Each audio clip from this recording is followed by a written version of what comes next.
When you think of Japan, you probably picture gleaming skyscrapers, bullet trains, and robots doing just about everything. It's a land of incredible technology, a place where the future feels like it's already here. This extends to their farming. I've seen some of it myself. They've got GPS-guided tractors that can plow a field with centimeter-perfect precision, drones that spray crops with pinpoint accuracy, and vertical farms that grow lettuce in climate-controlled towers. It's an impressive display of human ingenuity, a testament to how we can use our brains to master our environment and produce the food we need to survive.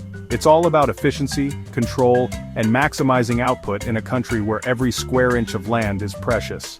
But out in the countryside, away from the neon glow of Tokyo, something else is happening. It's ancient, it's natural, and it's brilliantly simple. In the flooded green paddies where Japan's world-famous rice is grown, farmers are turning to an unlikely ally, not a new machine or a complex chemical but a creature of feathers and webbed feet, the duck. This isn't just a quaint tradition, it's a powerful survival technique. It's a return to working nature, not against it. It proves that sometimes the most effective tools aren't built in a factory, but are born and bred for the job, honed by thousands of years of evolution. This contrast is what fascinates me. On one hand, you have the pinnacle of modern engineering, machines designed to solve every problem. On the other, you have a flock of quacking, paddling birds doing a job that would otherwise require expensive equipment and harsh chemicals. This is the ultimate man versus wild scenario, but played out in a farmer's field.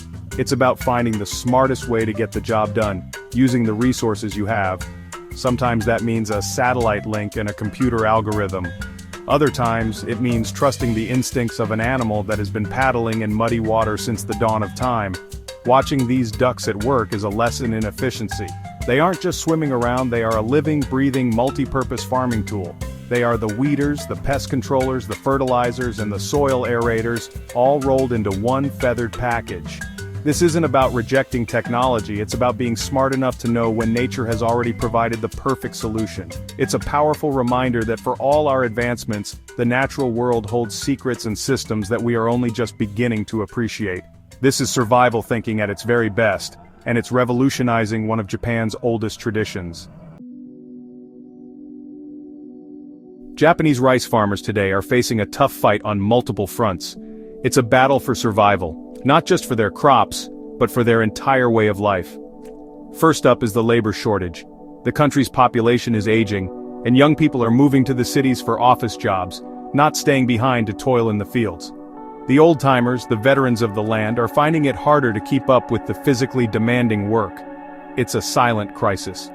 With fewer hands to plant, weed, and harvest, the future of these small, family-run farms is on the line. They need a solution that requires less back-breaking effort. Then there's the challenge of the land itself. Unlike the vast open plains you might see in other parts of the world, Japan is mountainous. Over 70% of the country is covered in mountains. This means rice fields are often small, terraced plots clinging to hillsides. You can't just drive a massive combine harvester across these intricate landscapes. It requires a more delicate touch. This makes modern, large-scale mechanization difficult and expensive. Each small plot is a kingdom, and the farmer is its steward, but managing dozens of these scattered fields is a logistical nightmare that big machinery can't always solve. On top of that, the climate is throwing new punches. Unpredictable weather patterns, more intense typhoons, and hotter summers are creating a hostile environment for the rice. These changes can lead to new types of pests and diseases or cause the rice to grow poorly. Farmers are constantly adapting, trying to stay one step ahead of a changing planet. And for decades, the go-to weapon in this fight was chemicals. Herbicides to kill weeds and pesticides to kill bugs, but this came at a cost. Consumers are now demanding safer, more organic food, and the environmental impact of these chemicals on the soil and water is a major concern. So, the modern Japanese farmer is in a real bind. They need to produce high-quality rice but with less manpower, on difficult terrain, in a challenging climate, and with fewer chemicals. It's a monumental task. They are caught between the traditions of the past and the pressures of the present. They need something that can work in small fields, reduce the need for manual weeding, be resilient to environmental stress, and cut down on chemical use. It sounds like an impossible checklist. But the answer, as we're seeing, might not be a new invention, but a rediscovery of an old partnership. The solution is a brilliantly named technique, the method, comes from the indigo-winged teal and simply means duck. This method is a masterclass in strategic deployment. It's not just about throwing a few ducks into a field and hoping for the best, it's a carefully timed operation. The mission begins shortly after the young rice seedlings are transplanted into the flooded paddies. Once the seedlings have had a week or two to establish their roots and grow strong enough not to be trampled, the farmer gives the signal. It's time to release the ducklings. They are young, energetic, and hungry. The numbers are key. You need the right size squadron for the job. Typically, farmers will introduce about 15 to 20 ducklings for every quarter acre of paddy. Too few, and they won't be able to keep up with the weeds and pests.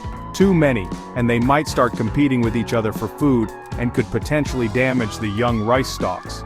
These ducklings will then live in the paddy for the next 8 to 10 weeks. They become the field's full-time residents, its guardians. They swim, they eat, they sleep, and all the while they are performing critical tasks for the farmer. The ducklings are deployed when they are about 2 weeks old. At this age, their beaks are still soft, so they can't damage the tough rice stalks. But they are voracious eaters of the tender young weeds and insects that threaten the crop. They patrol the paddy from sunrise to sunset, a feathered army on a constant search and destroy mission. The farmer's main job during this time is to ensure the ducks are safe. This often means putting up simple netting or fencing around the paddy to protect the ducklings from predators like crows, weasels, or stray dogs. It's a small price to pay for the incredible work they do. As the rice plants grow taller and begin to flower, the ducks' mission is complete. This is usually just before the rice stalks form their grains. At this point, the ducks are removed from the paddy. If left in, they might start eating the rice grains themselves, undoing all their good work. The timing is crucial, like any good survival strategy. You use the tool when it's most effective, and you put it away when the job is done. The ducks have done their part. They have cleared the field of threats and enriched the soil, setting the stage for a bountiful, chemical-free harvest. Weeds are the arch-nemesis of the rice farmer.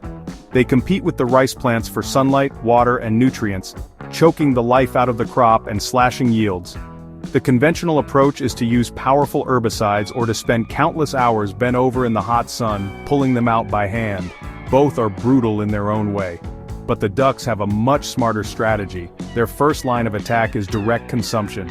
They absolutely love to eat the soft, tender shoots of emerging weeds. They paddle through the rows of rice, their heads down, gobbling up any unwanted greenery. But their weeding technique is more clever than just eating. As they swim and forage, their webbed feet are constantly stirring up the muddy bottom of the paddy. This action has a critical secondary effect. It churns up the soil, making the water cloudy and turbid. This murky water acts like a natural light filter. Sunlight can't penetrate through to the bottom of the paddy, which prevents the seeds of many common weeds from germinating in the first place. It's a brilliant preventative measure. They are not just removing the weeds you can see, they are stopping new ones from ever starting to grow. This constant paddling and disturbance also physically uproots any small weeds that the ducks might have missed. Their bodies moving through the narrow channels between the rice rows create currents and waves that dislodge young weeds before they can establish a strong root system. It's like having a team of tiny, automated plows constantly tilling the underwater soil. The result is a paddy that stays remarkably clean throughout the crucial growing season. The rice plants have no competition. They get all the sunlight, all the water, and all the nutrients they need to thrive. The impact on the farmer's workload is immense. Manual weeding is one of the most hated and time-consuming jobs in rice farming. By deploying the duck brigade, farmers can virtually eliminate this task. This frees them up to focus on other things and, crucially, it reduces the physical strain on an aging workforce. It also completely removes the need for chemical herbicides. This means the rice is healthier, the environment is cleaner, and the farmer saves a significant amount of money that would have been spent on expensive chemicals. It's a win on every single front. Beyond the visible threat of weeds, there is an unseen army of enemies lurking in the rice paddy insect pests. Creatures like the golden apple snail, leafhoppers, and various grubs and larvae can devastate a rice crop. They chew on the leaves, bore into the stems, and suck the life-giving sap from the plants. A severe infestation can wipe out an entire harvest. For decades, the only answer was to spray the fields with chemical pesticides, creating a toxic environment for everything living in and around the paddy. But the ducks offer a far more elegant and deadly solution. The ducks are natural-born insectivores. They are relentless hunters. As they patrol the watery corridors between the rice plants, they are constantly on the lookout for a meal. They snatch insects off the surface of the water, pluck them from the rice leaves, and use their bills to probe the muddy soil for snails and larvae. They are particularly effective against the golden apple snail, an invasive species that has become a major pest in many parts of Asia. The ducks find them delicious. They act as a 24/7 pest control service, keeping insect populations in check naturally. This constant predation is far more effective than periodic chemical spraying. Pesticides kill indiscriminately, wiping out beneficial insects right along with the harmful ones. But the ducks are selective. They target the pests that are most active and abundant, maintaining a natural balance in the paddy's ecosystem. Because they are always present, they prevent pest populations from ever reaching the explosive numbers that would require chemical intervention. They are a proactive defense system, not a reactive one. They stop the problem before it even starts, which is always the best survival tactic.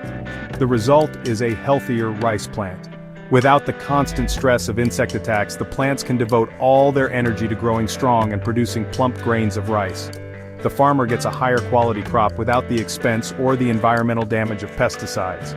This method also creates a safe habitat for other beneficial creatures like spiders and dragonflies, which are also natural predators of rice pests. The paddy becomes a thriving, balanced ecosystem, a stark contrast to the sterile, lifeless field that results from heavy chemical use. The ducks don't just protect the rice, they bring the entire paddy back to life. Healthy soil is the foundation of any successful farm. It's not just dirt, it's a living ecosystem teeming with microorganisms that are essential for plant growth. In a flooded rice paddy, the soil needs oxygen to stay healthy. When soil becomes compacted and stagnant, it can release harmful gases and prevent the rice roots from breathing properly. This is where the ducks perform another one of their magic tricks. Their constant movement, the paddling of their feet, acts as a natural aeration system. It is a vital service for the survival of the crop. As the ducks swim back and forth, their feet churn the surface layer of the mud. This constant stirring introduces oxygen into the water and the topsoil. It's like tilling the soil, but in a much gentler, more continuous way. This oxygenation stimulates the activity of beneficial microbes in the soil and, most importantly, encourages the rice roots to grow stronger and deeper. Stronger roots mean the plant can absorb more nutrients and is more resilient to stress from wind or drought. The ducks are literally strengthening the rice from the ground up. This action of stirring the mud does more than just add oxygen. It also helps to prevent the buildup of methane, a potent greenhouse gas. In stagnant, oxygen-deprived rice paddies, certain bacteria thrive and produce large amounts of methane, which then bubbles up into the atmosphere.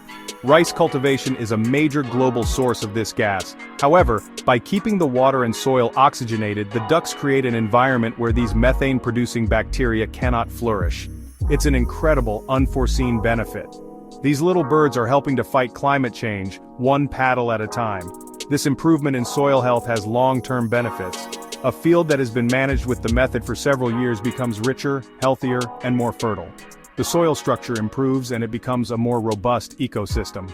This is the complete opposite of what happens with heavy chemical farming, which can degrade and sterilize the soil over time, making it more and more dependent on artificial inputs. The ducks are not just helping this year's crop, they are investing in the future fertility of the land. They are building a sustainable foundation for the harvests of tomorrow. Every farmer knows that crops need food to grow.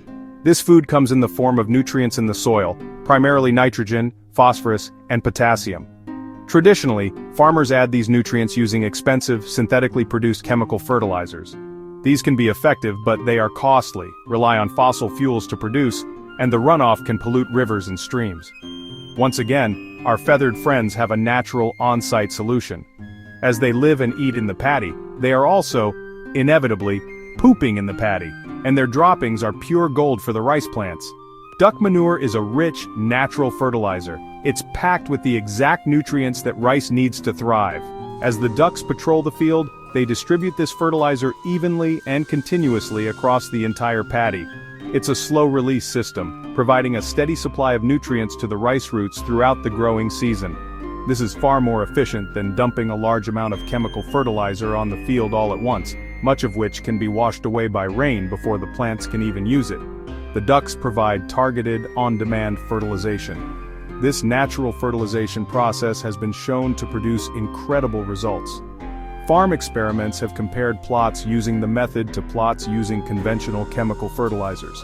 In many cases, the rice yields are comparable, and sometimes even higher in the duck paddies. One study from Japan's Ministry of Agriculture, Forestry and Fisheries found that farming could produce a yield of high-quality rice that was nearly identical to conventional methods, but with zero chemical inputs.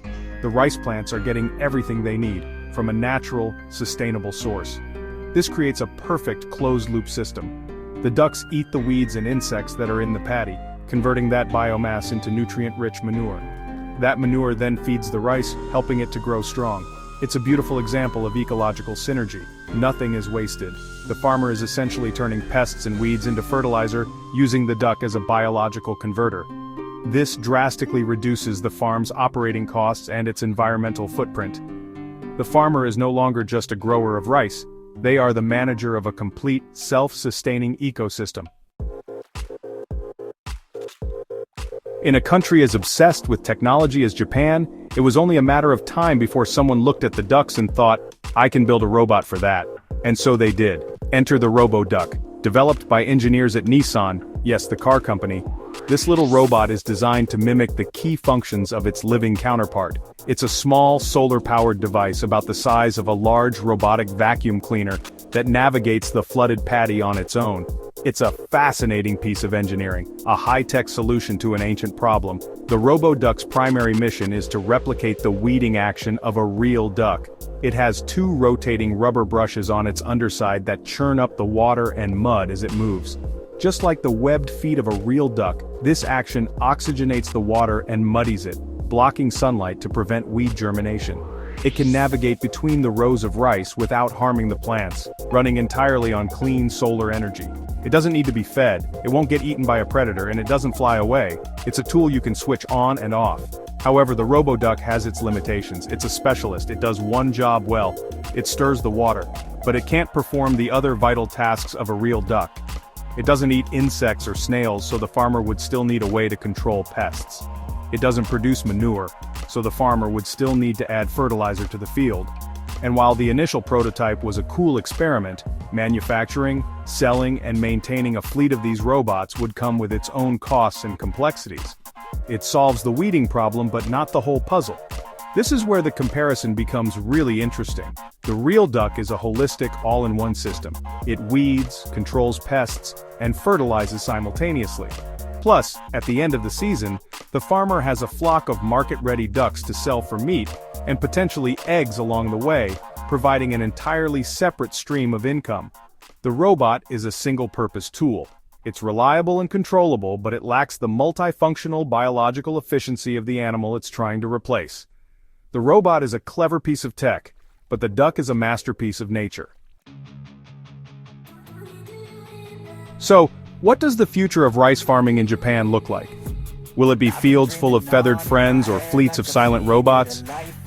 The most likely and wisest answer is both. The battle for survival in modern agriculture isn't about choosing nature or technology. It's about being smart enough to choose the best tool for the job.